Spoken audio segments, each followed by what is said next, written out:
Hola, buenas tardes. Estamos en su curso Metodología de Investigación Cualitativa, en la segunda parte de la primera unidad titulada Características comunes a las diversas modalidades de investigación de corte cualitativo y sus diferencias con las de tipo cuantitativo. El objetivo de esta sesión es, en primera, retroalimentar las actividades de investigación de la unidad 1 que se llevaron como tareas. El objetivo 2 es conocer los tipos de estudios que se pueden realizar para una investigación. Y el objetivo 3 es comprender de qué depende la naturaleza de la investigación a realizar. Iniciamos con la retroalimentación. La primera pregunta era, ¿qué es la investigación? Cito a uno de sus compañeros, Roberto Mora, quien, basado en Arias y algunos otros autores como Sierra Bravo, Sabino, Cervo y Verbian, nos dice que es un proceso de llevar a cabo estrategias para descubrir algo. Genéricamente, la investigación es una actividad del hombre orientada a descubrir algo desconocido, según Sierra Bravo. Asimismo, es un esfuerzo que se emprende para resolver un problema del conocimiento, según Sabino. Y según Cervo y Verbian, es una actividad encaminada a la solución de problemas. Su objetivo consiste en hallar respuestas a preguntas mediante el empleo de procesos científicos. Si bien dice Arias que la investigación es el conjunto de métodos que se utilizan para resolver problemas llevando a cabo operaciones lógicas que parten desde objetivos puntuales y se sirven del análisis científico para dar respuestas. La segunda pregunta era referente a ¿cuáles son o fueron los orígenes de la investigación? Para ello cito a 5 de sus compañeros que enviaron sus trabajos. José Ferrer y Rolando Rolán.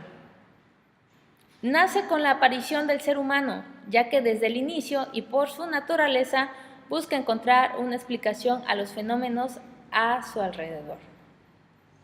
Por su lado, Maite Pulido, Felipe Sosa y Sergio Castillo nos dicen que los orígenes datan de la búsqueda del conocimiento mediante la observación y evaluación de fenómenos. Por ejemplo, en la antigüedad, los fenómenos meteorológicos fueron objeto de análisis de la sociedad de ese tiempo y buscaron encontrar una respuesta, para lo cual, al no encontrar con conocimientos previos, decidieron darle una interpretación divina y así se crearon los dioses. Ellos nos dicen que posteriormente los nuevos paradigmas crean nuevas realidades y cuando los anteriores paradigmas no tienen explicación a los fenómenos o eventos vigentes, entonces la ciencia debe emprender de nuevo la búsqueda de respuestas a las nuevas realidades, creando así nuevos paradigmas. En esta parte yo les recomiendo una película titulada The Caveman. En esta película ustedes pueden ver cómo los cavernícolas investigaron el origen del fuego y es una manera aplicada de hacer investigación de campo. Una de las actividades era realizar un cuadro comparativo de las metodologías. Para ello cito a sus compañeros Alan Castellano, Alba Mananero y José Tello de la sede Chetumal. Ellos nos muestran en este cuadro comparativo, en forma de espejo, que la metodología cualitativa, a diferencia de la cuantitativa, es un estudio o realiza estudios no direccionados, su papel del fenómeno es activo y su lógica es inductiva. Asimismo, nos dice que los datos no son reducidos a valores numéricos ni buscan generalizarlos y la modificación de planteamiento del problema pues tiene mayor flexibilidad. Asimismo, la relación con la literatura tiene pues un poco más de apoyo con respecto a la consulta que pueden realizar. El marco de referencia que ellos nos manejan es que en la metodología cualitativa se utiliza la fenomenología o el constructivismo, el naturalismo o interpretativismo. La pregunta de investigación cualitativa es más general. Su delimitación es menos precisa e identifica conceptos esenciales. La orientación es aprender de experiencias y puntos de vista, valorar procesos y generar conocimientos basados en perspectivas de los participantes, es decir, de sujetos de estudio. La relación del investigador con el fenómeno es interdependiente y el entendimiento del fenómeno es activo en todas sus dimensiones, pasadas, presentes, internas y externas. El posicionamiento personal del investigador frente al sujeto de estudio es interactiva, reconoce sus valores y carencias, es de manera más cercana. Y pues los casos son con menor número. A diferencia de ella, la metodología cuantitativa nos dice que son estudios direccionados, el papel del fenómeno es pasivo y la lógica es deductiva. Los datos están basados en comprobación estadística y busca generalizarse. La modificación del planteamiento del problema pues tiene una menor flexibilidad. La relación con la literatura está fundado en su revisión y establece relaciones entre las variables. Bien, de la misma manera, el marco de referencia es el positivismo, neopositivismo y el pospositivismo. En la metodología cuantitativa, la pregunta de investigación son definidas y la delimitación es muy precisa. Identifica variables exactas y la orientación es probar teorías, hipótesis y o explicaciones. La relación investigador-fenómeno es independencia y neutralidad. El entendimiento del fenómeno es de ciertas dimensiones consideradas significativas. El posicionamiento personal del investigador frente a los sujetos de estudio es neutral y distanciada. Y pues los casos abarcan un gran número de población. Otra de las actividades era realizar un cuadro comparativo de los 5 paradigmas. Para ello retomo el cuadro realizado por Ailín Álvarez. Ella nos habla de los 5 paradigmas que habíamos establecido en la clase 1 y los divide así. Los cualitativos son el crítico social, constructivista y el dialógico. Los principales exponentes es Weber, Marcuse, Theodor Adorno, Habermas, Jean Piaget, David Ausubel, Jerome Brunner y Vygotsky, Gordon Wells y Paulo Freire. ¿A qué responde cada uno de ellos? El crítico social a criticar e identificar potencialmente el cambio, el constructivista a realidades construidas y el dialógico a la independencia y la libre expresión de valores. El tipo de postura que debe tener el investigador del crítico social es una relación influida por el compromiso. A diferencia de él, el constructivista busca una relación transaccional y subjetivista. Y el dialógico tiene una postura aparentemente donde el investigador ve la realidad desde afuera. El modo de construir conocimiento del crítico social es por medio de los valores críticos de la ideología. El constructivista es mediante la interacción entre el investigador y sus respondientes, es decir, sus sujetos de estudio. Y el dialógico se construye a partir de un diseño en el transcurso de la investigación. Con respecto a los paradigmas de la metodología cuantitativa, tenemos el positivista y el pospositivista. El positivista representado por Augusto Comte y el pospositivista por Lewin Wittgenstein. ¿A qué responde? El positivista a explicar, controlar y predecir el conocimiento. El tipo de postura es donde el investigador debe ser neutro y el modo de construir el conocimiento es por medio de instrumentos cuantitativos. El pospositivista responde a una realidad concebible con probabilidad. El tipo de postura debe ser considerar los resultados siempre verdaderos, siempre sujetos a la falsación. Y el modo de construir el conocimiento es mediante la metodología experimental y la manipulación de variables. Finalmente, la actividad que tenían que realizar era un ensayo de una cuartilla donde dijeran las implicaciones prácticas de la investigación cualitativa. Para ello retomo 2 párrafos esenciales que nos escribe su compañero Rodrigo Hernández. Él nos dice que una de las implicaciones prácticas es la búsqueda de la verdad en los hechos sociales, pues no puede darse cuenta en estadísticas de su totalidad. Esta nos puede indicar el número de participantes, edad, sexo, etnia, etc., pero falta tomar en cuenta los sentimientos, valores, costumbres, emociones, es decir, lo abstracto de las acciones del ser. Asimismo, nos dice Rodrigo, cuando el investigador comparte con el objeto de estudio un grupo social que investiga, podrá detectar las situaciones o motivaciones que originaron que el grupo actuara de tal o cual manera. Y aquí radica el valor de la investigación cualitativa, ¿no? Que el investigador realice esa participación activa y se involucre en el campo de acción del sujeto que va a investigar. Se camuflajea en esa realidad y entonces se pone en los zapatos del otro para entender el por qué su actuar, por qué su sentir y por qué sus costumbres. Bien. El tema de hoy es el tipo de estudios para una investigación. Muchos de ustedes han leído a diferentes autores. Algunos nos dicen que existen más de 3 tipos de estudios para realizar una investigación.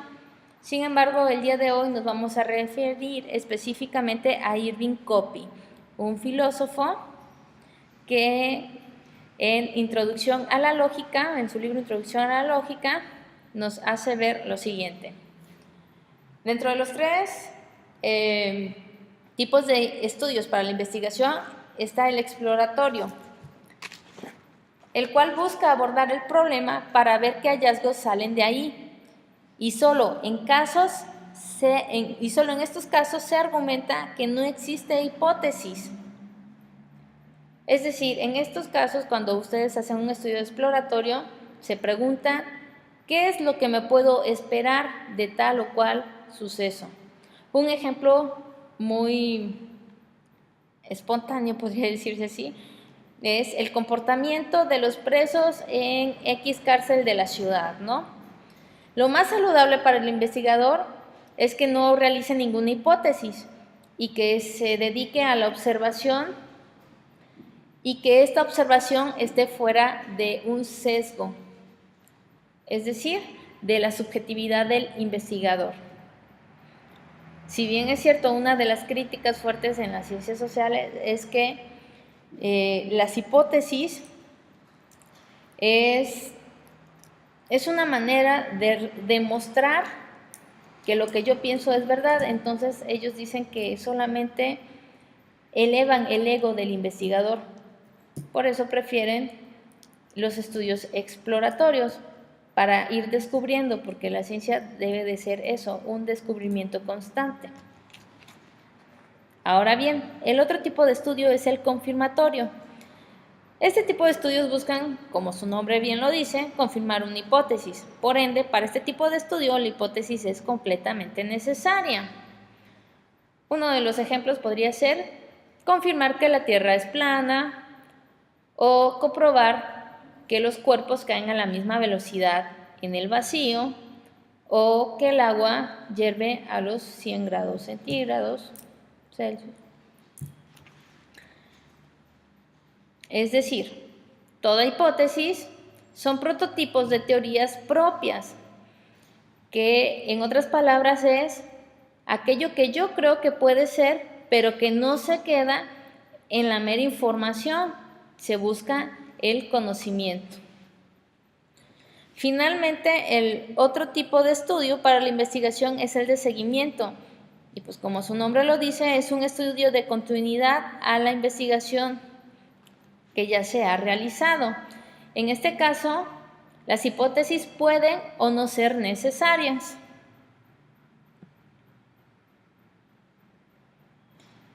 Como les decía al inicio de este tema, Irving Copy es un filósofo y nos presenta en su libro Introducción a la Lógica esta reflexión. Es imposible no tener hipótesis dado que es una característica humana que sucede de manera natural. En el ejemplo de la cárcel, cuando se hace el estudio exploratorio, pues es imposible no plantearse una hipótesis por parte del investigador, porque de manera natural, pues él entró con una idea o entra con una idea de lo que probablemente va a hallar en esa cárcel cuando esté observando. Entonces, esa idea es su hipótesis. El hecho de que no esté redactada no significa que no sea una hipótesis.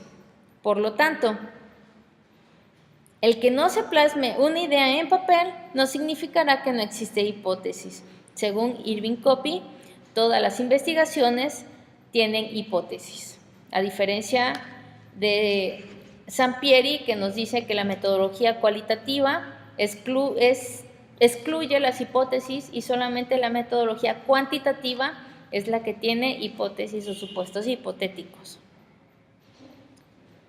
Ahora bien, vamos a hablar acerca de la naturaleza de la investigación.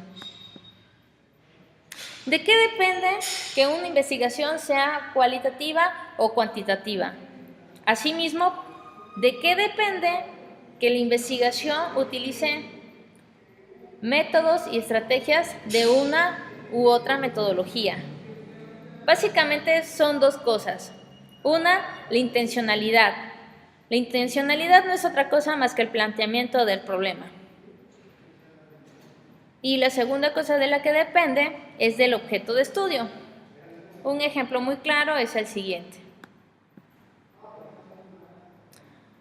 Se desconoce por qué los estudiantes de un instituto tecnológico superior X desertan en el primer semestre de estudio.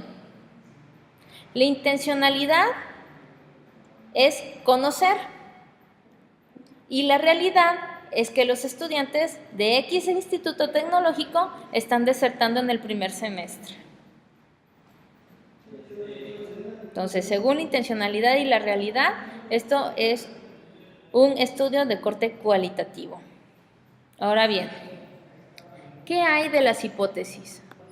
Acerca de las hipótesis, estas están formadas por dos partes, la prótesis y la apódosis. La prótesis no es otra cosa que las premisas o las afirmaciones que el investigador hace acerca de un tema, y la apódosis es la conclusión a la que llega. El ejemplo anterior lo vamos a retomar. Se desconoce por qué los estudiantes de un instituto tecnológico superior X desertan en el primer semestre. Las premisas que podríamos utilizar es: los estudiantes están optando por otros institutos tecnológicos porque 1. Los planes de estudios son innovadores. 2. Las instalaciones cuentan con mayor tecnología. Y 3. La plantilla docente está más actualizada. Las premisas se convierten en variables de estudio. Ahora, nos podríamos preguntar, ¿qué nos haría a nosotros comprobar estas afirmaciones? Pues las variables. Cuando hablamos de planes de estudios innovadores, podemos utilizar unas variables comparativas. Es decir, tenemos un plan de estudio actual del Instituto Superior donde se están yendo los estudiantes y otro plan de estudios del Instituto Superior donde están recibiéndolos. Es decir, el emisor y el receptor, ¿no? Entonces podríamos hacer un comparativo acerca de cuál de estos dos planes resulta más innovador para los estudiantes.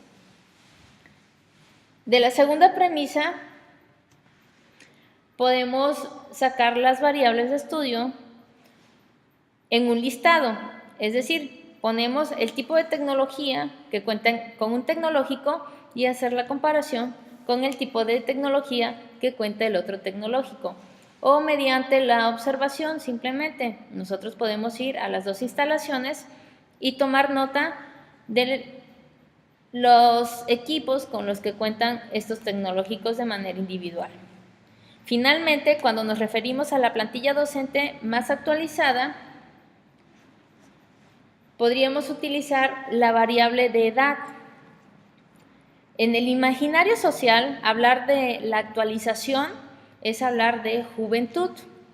O sea, cuando nos referimos a que si están más actualizados, los jóvenes piensan en maestros con menor edad. Es decir, podríamos ver si los profesores de un instituto tecnológico son más grandes que los del otro. Probablemente esa sea la variable de plantilla docente. Ahora bien, la conclusión podría ser que los estudiantes de un instituto tecnológico superior X están optando por otros planteles porque proyectan una imagen más moderna. Forma de plantear una hipótesis. Tiene que ser planteada de forma condicional, es decir, si X, entonces Y. Ejemplo, si los planes de estudio son innovadores, si las instituciones cuentan con tecnología de punta y si la plantilla docente está modernizada, entonces los estudiantes de los institutos tecnológicos superiores X no desertarán de la carrera.